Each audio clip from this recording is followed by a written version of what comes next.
Qui représente le plus l'esprit footballistique du Barça entre Xavi et vous? Réponse de Luis Enrique, sans aucun doute moi. Non, c'est pas une opinion, c'est juste la vérité. Regardez les données, les possessions de balles, les occasions de but, la pression haute, le pressing. Regardez les titres, les trophées. Il n'y a aucun doute, c'est moi. Bien sûr, certains ne seront pas d'accord avec moi, mais c'est moi sans aucun doute. Qu'est-ce qu'il est fort, qu'est-ce qu'il est fort. On le sait, nous, en tant que fans du Barça, parce qu'on l'a vécu de l'autre côté. Et maintenant, quand il fait ça sur nous, ça picote. Hein. Quand il utilise cette espèce de d'éloquence, de phrasé, de punchline, de pique avant un match pour en plus se défaire de la pression et mettre la pression sur le Barça.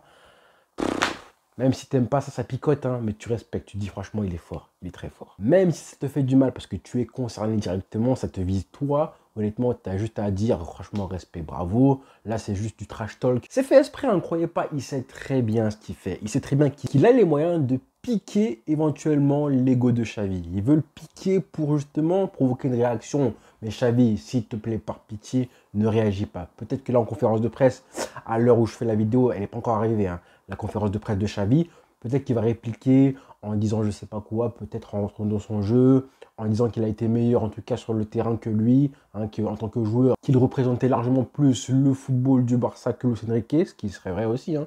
Une phrase à la Eto'o par exemple, bon ce serait un petit peu, je sais pas moi, du spectacle, un petit peu du show comme à la boxe et tout, mais bon on n'est pas à la boxe là. Et le but en réalité, si tu comprends bien entre les lignes ce que veut Luis Enrique, c'est que Xavi se dise ok, tu veux que je joue comme le Barça? Demain, on va pratiquer un football typiquement Barça. Et après, si jamais Xavi réagit avec cet ego-là, qu'est-ce qui va se passer? C'est que le PSG de Luis Enrique va se régaler et va jouer en contre. Alors, par pitié, Xavi, ne tombe pas dans ce piège-là. Ne joue pas particulièrement plus haut que d'habitude. Garde ton jeu.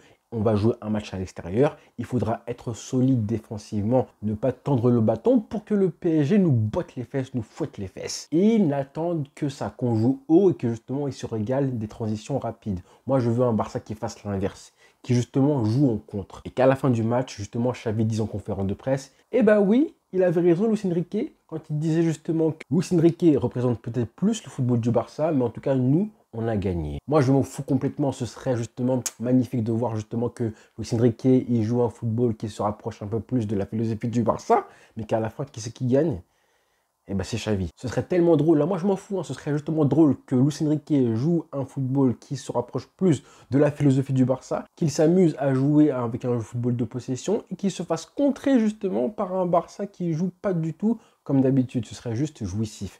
On n'en est pas encore là. Les amis, j'espère que vous allez bien. Deuxième vidéo d'avant-match PSG-Barça. Hier, c'était évidemment les forces et les avantages côté PSG. Les forces en présence, Mbappé évidemment comme premier protagoniste. Aujourd'hui, calmons-nous. Hier, j'ai été taxé d'éternel pessimiste. C'est normal. En tant que fan du Barça, je suis comme ça. Forcément, tu imagines les scénarios possibles parce qu'il faut avoir conscience des forces de l'adversaire, ne pas être surpris et être prêt, préparé à toute éventualité, tout simplement en fait. Mais je voulais absolument le faire en deux parties et surtout terminer, finir par les forces en présence côté Barça. Là, à l'heure où je parle, je pense que les joueurs du Barça sont arrivés sur Paris. Les yeux du monde entier seront braqués sur ce match ce soir et ensuite, demain, ce sera à notre tour. Donc pour l'instant, 24 heures de répit, de tension un petit peu relative, mais demain on réveille, hein. Faudra être prêt. Faudra être prêt pour la bagarre le soir même. Quelle excitation de revivre ces moments de tension, de stress, les conférences de presse, les petites piques de Luis Enrique, les petites piques, j'espère, de Xavi qui réplique et tout. C'est ce qu'on veut, c'est ça le football aujourd'hui, la Ligue des Champions, les quarts de finale, un PSG-Barça, la tension, tout le monde se prépare, on fait des vidéos, on compare, on analyse. Si vous avez vu ma vidéo d'hier, peut-être qu'à la fin de la vidéo, vous vous sentiez mal, vous vous sentiez pessimiste et tout. Maintenant, dites-moi un petit peu à la fin de cette vidéo-là comment vous vous sentirez. C'est ça qui m'intéresse. Quel sentiment vous dominera? Est-ce que ce sera plus la peur de voir le Barça perdre ou l'envie de voir le Barça gagner? La peur de l'humiliation ou l'envie de voir le Barça gagner? Il y a deux matchs, hein, et le foot, ce n'est pas une science exacte, ce n'est pas des CV que tu déposes en disant Mbappé, il a fait ci, Ugarte, il a fait ça. Il y a deux matchs, les frères. Il y a deux matchs de 90 minutes. Le football n'est pas une science exacte, ce n'est pas des CV, hein, ce n'est pas 11 joueurs qui ont un CV qui vont jouer face à 11 autres joueurs et un CV. Ce seront 11 joueurs sur le terrain avec des coachs, une ambiance, des péripéties, des rebondissements, un arbitre qui va être aussi important, plein de choses. Et certes, le PSG est favori, hein, pas de grand-chose, peut-être 53-47%, peu importe. Mais au coup de sifflet initial, tout ça là, on s'en fout, on s'en pète les fesses. Donc du coup, demain, moi je serai joueur du Barça, mais bon, je ne suis pas sportif professionnel, hein. Si jamais le Barça était du coup l'outsider et le PSG favori, mais moi ça me motiverait 10 fois plus. Ça me motiverait pour justement déjouer les pronostics. Et l'aspect mental, c'est quelque chose qui est inquantifiable. Au moment où le match va débuter, c'est impossible de se dire qui va ce jour-là être dans un bon jour, changer le match, qui sera le game changer, comme on dit, qui sera le meilleur joueur sur le terrain. Ça, c'est juste impossible à prévoir. Ça dépend de plein de choses qui sont presque, j'ai envie de dire, indépendants du coach. Ça dépend des joueurs, en fait. Ce match appartient aux joueurs, tout simplement. Alors hier, j'ai fait une longue vidéo, hein, une demi-heure, je crois, pour parler des forces du PSG. Mais aujourd'hui, je parlais du Barça. De toutes ces choses, et il y en a plein qui vont permettre au Barça, hein, de battre le PSG, possiblement, et même à la régulière. Carrément à la régulière. Et ce ne sera pas une surprise si jamais le Barça fait tout ça. Il y a 2 matchs, hein. Et après le match aller, déjà, je pense qu'il y aura plein de choses à retenir. Mais la pire chose à faire pour les deux équipes, hein, et pour le Barça en particulier, c'est de croire que les 2 matchs seront identiques. Que les 2 matchs, il faut les aborder de la même façon. Il ne faut pas du tout les aborder de la même façon. C'est un match à l'extérieur, une victoire au PSG, au Parc des Princes, à aller chercher. Et pour moi, si tu vas gagner au PSG, c'est une première étape, c'est une victoire de prestige qui t'attend. Mais les 2 matchs ne seront absolument pas identiques. Ce ne sera pas du tout les 2 matchs, la même façon à aborder les 2 rencontres. Pas du tout. Là, demain, l'erreur à faire, c'est voir ça comme un seul match de 180 minutes. Non, c'est 2 matchs hyper différents. Alors, c'est bien beau de parler en disant oui, pour gagner, le Barça doit faire ci. On sait très bien que si jamais le Barça mène au score, hein, tôt dans le match, c'est un avantage pour la suite de la rencontre et que les Catalans ont largement intérêt à mener au score plutôt qu'être mené au score. Si jamais tu es mené 0-1 au bout de un quart d'heure, 10 minutes, là, forcément, des gros soucis à se faire. Ça, on le sait. Pas besoin de le rappeler, le Barça a quand même intérêt à marquer, à ouvrir le score. Mais c'est bien beau de le dire, mais comment tu fais ça? Moi, ce qui m'intéresse, c'est ça. Et je pense que c'est pareil pour vous. Ce qui nous intéresse, c'est comment faire en sorte pour justement bien démarrer la rencontre, comment réussir son entame, comment démarrer le match comme des bonhommes, mentalement ne pas être liquéfié par l'enjeu, par le stade à l'extérieur, par le public, le Parc des Princes, les supporters qui vont chanter, les tifos, etc. Ce qui m'intéresse, c'est voir un Barça qui, malgré tout ça, réussit son entame de match. Alors ce match-là, honnêtement, je pense que même si hier, j'ai dit que l'idéal et le but du football et de la rencontre, c'est marquer un but de plus que le PSG, une des clés du match, c'est la prestation du Barça sur 90 minutes avant tout et ensuite 180 au retour. Je pense que ce match-là doit être gagné avant tout, d'accord, en premier lieu, défensivement. Je pense que le Barça a tout intérêt à réussir à être solide défensivement, les frères. Tactiquement, pour moi, il n'y aura pas de surprise. Malgré les belles paroles de Luis Enrique qui parle de beaux jeux, qui parle d'ADN du Barça, etc., je pense que le PSG va mettre de l'intensité en début de match. Ils vont vouloir enflammer la rencontre devant les supporters. Ça ne va pas être un football hyper flamboyant. On risque de voir de la vitesse, de l'intensité, des duels, agressivité, du pressing, des choses basiques qui forment un match de Ligue des Champions. Avec pour objectif de marquer très tôt dans le match, justement, pour avoir ensuite des espaces et contrer le Barça. Ça va être ça le PSG. Ça, on est tous au courant que le PSG va essayer d'enflammer le début du match et la rencontre. Ça, on le sait. Justement, c'est pour ça que je dis que le Barça a tout intérêt à ne pas encaisser de but au début du match. Et pour ça, du coup, faudra être solidaire, solide et accepter d'être dominé. Accepter en début du match de subir les assauts du PSG. Il y a plein de fois, depuis 5, 6, 7, 8 ans maintenant, où le Barça n'a pas réussi à gérer ces temps faibles-là. On le sait, hein. Rappelez-vous. Rappelez-vous l'AS Rome en 2018, rappelez-vous Liverpool en 2019, le Bayern aussi. Tous ces temps faibles, j'ai envie de dire, où l'adversaire justement domine. Et là, on a une défense du Barça qui avait sombré à chaque fois parce qu'elle n'arrivait pas à ne pas encaisser de but lors de ces temps faibles-là. Alors que toutes les équipes subissent un petit moment dans le match où ton équipe pioche physiquement, où ton équipe n'arrive pas à maîtriser un peu plus le ballon. C'est impossible qu'une équipe maîtrise le match et le rythme du match pendant 90 minutes. Il y a forcément des temps creux. Et pendant ces temps creux-là, Justement, pendant ces 10, 15, 20 minutes où ton équipe n'a plus le ballon, il faut réussir à faire le dos rond, à être solidaire, à accepter d'être dominé. Ça arrive à tout le monde. Et justement, réussir à ne pas encaisser de but. Là, ça va être le cas en début du match. Et si jamais tu les frustres, si jamais tu frustres le PSG parce qu'ils n'arrivent pas à marquer malgré leur domination, là, justement, ça devient intéressant. Si encore aujourd'hui, on avait une défense avec Piqué, l'anglais Jordi Alba, Sergi Roberto et tous ces sbires-là, je pense que les gens auraient été très inquiets. Aujourd'hui, récemment, le Barça a montré qu'il savait faire le dos rond.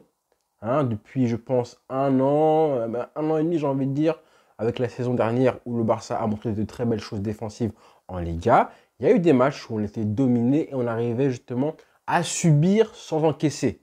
Il y a eu des matchs comme ça, je pense évidemment au Classico en Coupe du Roi où le Barça avait gagné 1-0, c'était un hold-up absolu. Et je pense aussi au match aller en Ligue des Champions récemment face à Naples, le 8e aller où là justement le Barça a été dominé pendant 10 minutes, je crois, c'était en début de fin de première mi-temps. Et ensuite, en fin de match, après l'égalisation napolitaine, là, j'ai vu un Barça qui savait relativement bien défendre. Comme je dis, pour moi, ce match-là, si tu le gagnes, c'est avant tout grâce à une grosse performance défensive. Même si tu gagnes 3 ou 4-0 à l'extérieur, c'est parce que avant tout, tu auras réussi à bien défendre et ensuite à les frustrer et à les piquer en étant réaliste quand toi, tu as des occasions.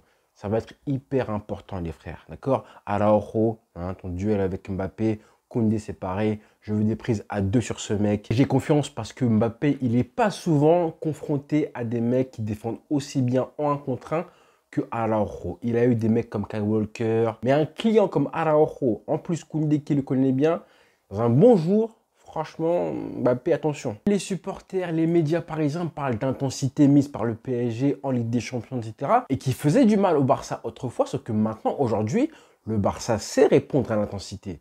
Et répondre très bien en plus. Le Barça s'est renforcé, il y a des joueurs dans l'équipe titulaire, je pense à Gundogan, je pense à Christensen replacé en numéro 6, je pense aussi à Cancelo, tous ces joueurs-là qu'on est parti chercher en Première Ligue, je pense aussi à Frenkie de Jong. Les gens, ils entendent intensité, ils pensent que ça veut dire mettre des coups, faire des courses, multiplier les courses, les appels de balles, etc. Il n'y a pas que ça, les frères. Il y a aussi justement jouer vite. Récupérer un ballon et jouer vite vers l'avant au lieu de repasser par derrière, ça c'est de l'intensité.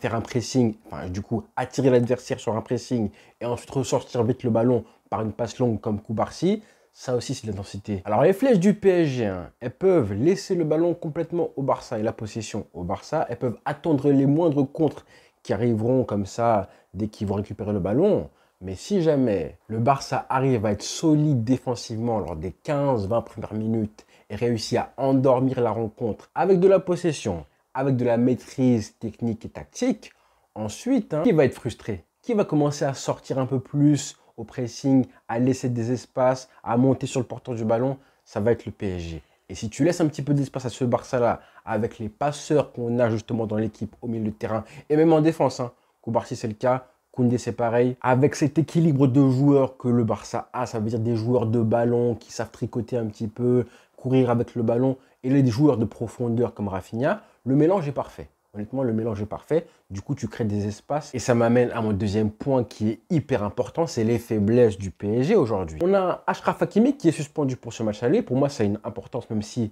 on n'en parle pas assez. Il y aura un côté droit de la défense, pour l'instant, qui est pressenti. J'ai entendu un petit peu le nom de Marquinhos ou de Zahir Emery pour pallier à l'absence du Marocain. Peu importe avec qui joue Luis Enrique, que ce soit Ousmane Dembélé, même si je pense qu'il le mettra en numéro 10 électron libre, ou Kang Jin Lee, peu importe qui vous voulez, on aura forcément un côté droit du PSG qui sera un point à appuyer pour le Barça. On s'attend tous, je pense, à voir Lamine Yamal briller, mais je pense qu'il y a plus de choses à faire côté gauche de l'attaque du Barça avec Cancelo et Rafinha sur ce joueur-là, sur le latéral droit du PSG. Là, il y a vraiment quelque chose à faire. J'espère que Xavi a pensé, a étudié, analysé, tout ce que vous voulez. Mais que ce soit Cancelo, João Félix qui va rentrer aussi en jeu, Frenkie de Jong qui joue à ce poste-là de milieu, gauche, etc.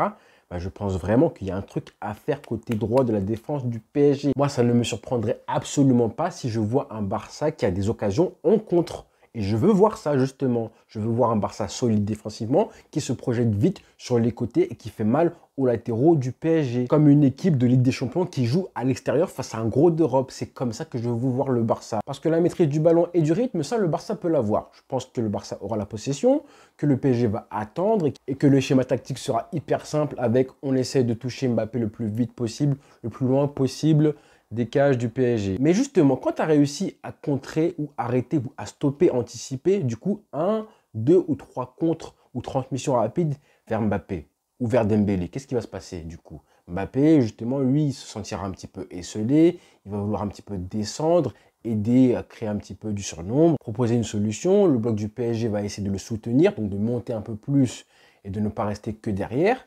Sauf que justement, en faisant ça, qu'est-ce que tu fais? Bah, tu ouvres un peu plus d'espace au milieu de terrain. Et dans ces espaces-là, je compte sur le Barça pour jouer assez vite. Frenkie de Jong, à toi, attention. Toi, vraiment, il faudra jouer plus vite que ce qui s'est passé depuis maintenant 2-3 mois où on a senti que le Barça sans Frenkie de Jong jouait un peu plus vite que le Barça avec Frenkie de Jong. Parce que des mecs comme Fermín Lopez, comme Sergi Roberto, eux, c'est des joueurs qui jouent très directement en général, contrairement à Frenkie, qui lui a un petit peu l'habitude de tricoter un petit peu. Il tricote comme s'il était à la Cité. Sauf que là, on est en Ligue des Champions, on veut des actions qui aillent au bout du bout du bout. Ça veut dire qui se terminent par une frappe ou un centre, ou moins une frappe. Moi, ça me sidère parfois de voir des actions du Barça qui ne se terminent pas parce que le joueur tarde un petit peu trop, finit par une passe manquée ou une passe trop simple. Je veux que les actions construites se terminent par des frappes. Et c'est bien que Rafinha soit, lui, malgré son déchet, il a l'habitude de frapper au but. Ça, c'est au moins un point positif de Rafinha. Et j'insiste vraiment sur le mot solidité défensive parce que même si le Barça est mené au score, ça peut arriver que le Barça soit mené 1-0, il faut continuer justement à être solide et solidaire défensif. Ne pas prendre l'eau comme ça a été le cas. Même si le Barça est mené 2-0, peu importe, il faudra rester, continuer à être solide défensivement parce que 2-0, justement, si tu réussis à marquer le but du 2-1, après le match il change, il se retourne, tout peut arriver en fin de match, on ne sait jamais, le Barça qui commence à avancer, le PSG qui recule, oui, à 2-0, même si à 2-0 pour le PSG, il faut rester solide défensivement. Ne pas s'affoler, ne pas sombrer dans la démence, ça peut arriver, mais il faudra être solidaire et rester calme. Ne pas paniquer, sombrer dans la démence, ça peut arriver, c'est un temps faible, d'accord? C'est un temps faible, donc si temps faible il y a, le plus important c'est justement réussir à l'arrêter et à calmer tout ça pour ensuite, au bout de 5-10 minutes que l'orage est passé, repartir vers l'attaque. Et comme je disais en début de vidéo, si jamais le Barça mène au score 1 ou 2-0, c'est la même chose. Rester solide défensivement. Parce que c'est comme ça que tu vas réussir à les piquer, continuer à leur faire du mal. Parce que le Barça a tellement de joueurs, justement, de talents individuels offensifs, que tu peux leur faire du mal sur les 2-3 occasions que tu auras, les miettes que tu vas récolter, justement, il faudra leur faire du mal.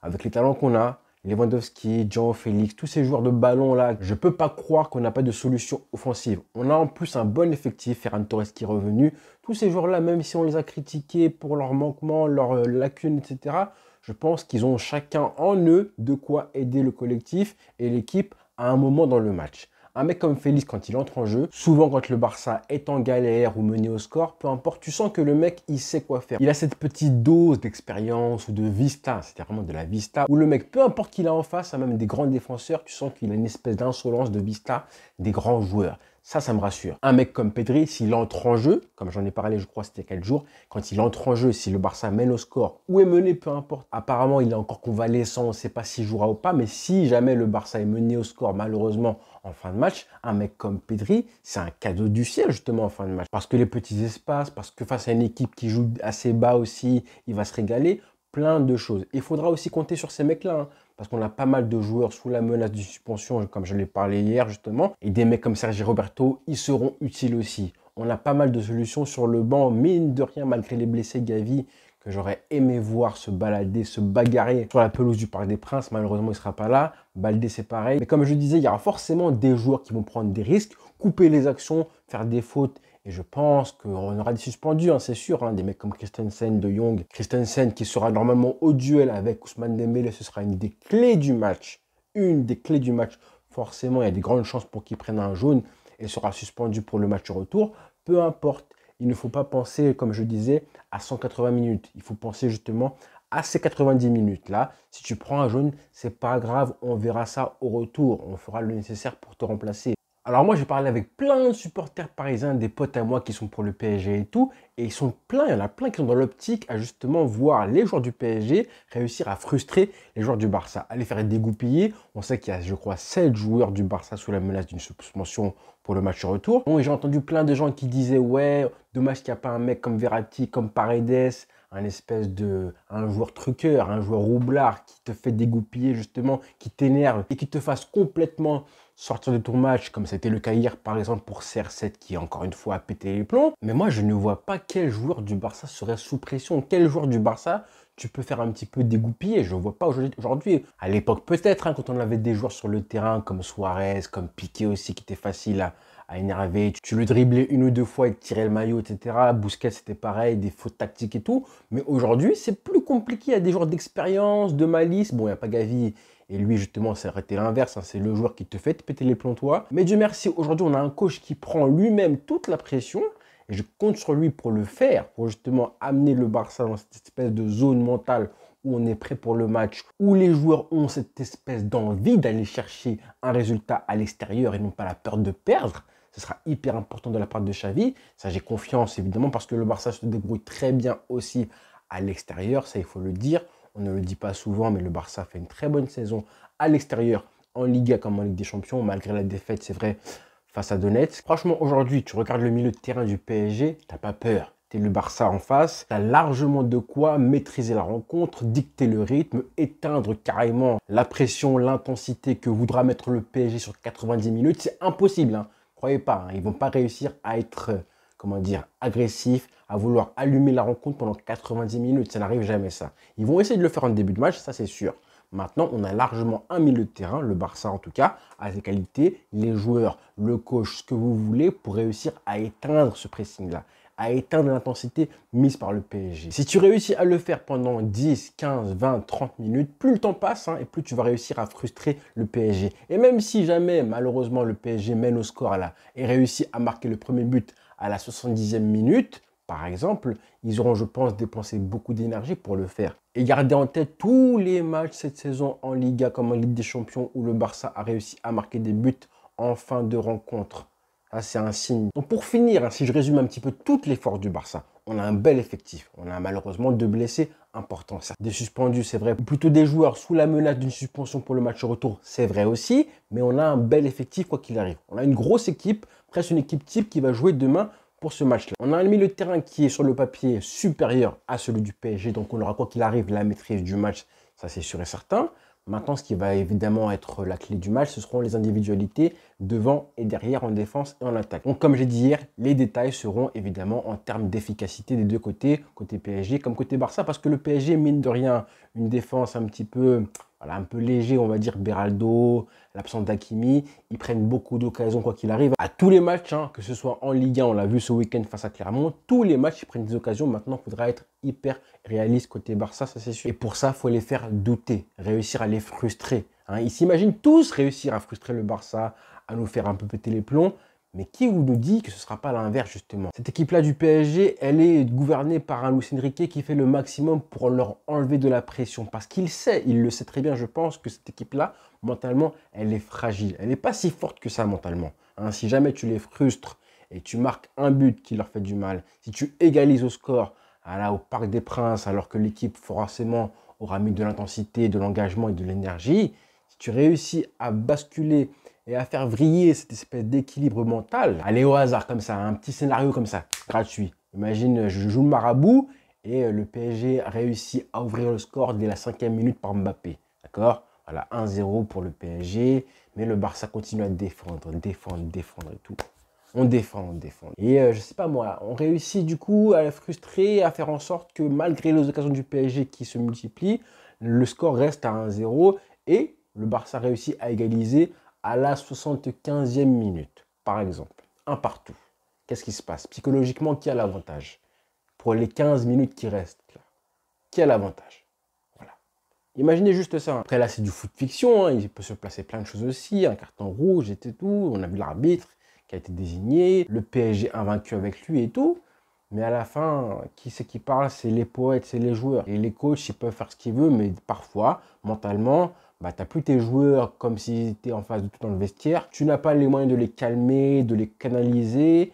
Et souvent, encore plus en Ligue des Champions, un match, ça échappe au contrôle d'un coach, voire des deux coachs. Et dans ce cas-là, qui gagne à la fin? Souvent, très souvent, celui qui est le plus fort mentalement. Et après, le reste, ce n'est que de la littérature. Et après, il y a plein de coachs, des supporters, des journalistes, et puis des médias qui diront que oui, la LDC, eh ben, c'est des détails.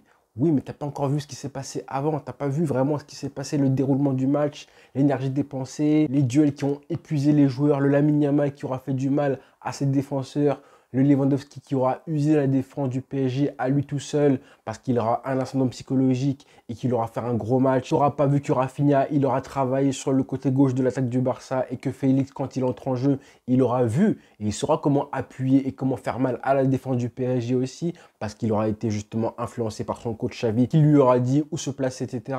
Tout ça, on ne le voit pas forcément, nous, de notre poste de télévision, mais ça compte. Donc, bon courage au Barça. Bon courage aussi à Xavi, qui va être l'homme clé. Hein. On veut, comme j'ai dit, une équipe type cohérente. On veut des changements. Moi, si un joueur, sous le coup d'une suspension, est sorti à la 50e minute alors qu'il est bon, bah, j'en lui en voudrais pas à Xavi, parce que peut-être qu'il pense au match retour selon le score. Par exemple, si le Barça mène 4-0 à la mi-temps, bah oui, forcément, tu fais des changements. Si le Barça est mené, il sent que son joueur, qui même s'il est important, eh ben, il sent qu'il commence à dégoupiller, eh ben, tu le sors aussi. Si un joueur comme Frenkie de Jong, qui n'a pas joué depuis un mois, il a seulement 50 minutes dans les jambes, eh ben, je veux que pendant ces 50 minutes-là, il joue le match de sa vie, qu'il court 13 km et qu'ensuite il est lessivé et il sait qu'il sort. Les équipes maintenant ont 5 changements depuis le Covid maintenant à chaque match. Donc tu peux considérer qu'un joueur, ça fait quand même la moitié de l'équipe, hein. Ça fait la moitié de l'équipe que tu peux remplacer.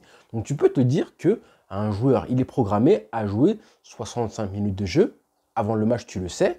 Et que ce jour-là, bah, tu lui dis maintenant, tu te dépenses comme pas possible. Tu cours même 12 km, ne t'économise même pas, ne t'économise pas une seule seconde. Quoi qu'il arrive, à la fin, tu sortiras. On a sur le banc des mecs comme Ferran Torres, comme Fermin Lopez, comme João Félix, comme Sergio Roberto, qui lui aussi sera important. Parce que psychologiquement, je pense que lui, face au PSG, il sera un minimum à l'aise. Donc à la fin, franchement, roulez jeunesse. Roulez jeunesse et rendez-vous évidemment après la rencontre. On sera là évidemment excité comme pas possible. Hein. C'est un quart de finale de LDC les frères. Et ça fait tellement longtemps qu'on n'a pas vécu ça. On a le privilège depuis 2020 maintenant, le 8-2, hein, j'ai envie de dire, wow.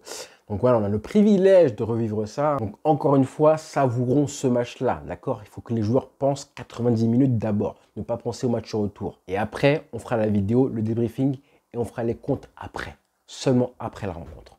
Voilà les frères. Bonne soirée à tous. Profitez évidemment du match City-Real Madrid et rendez-vous demain soir. L'histoire est en marche les frères. Bonne soirée à tous. Ciao.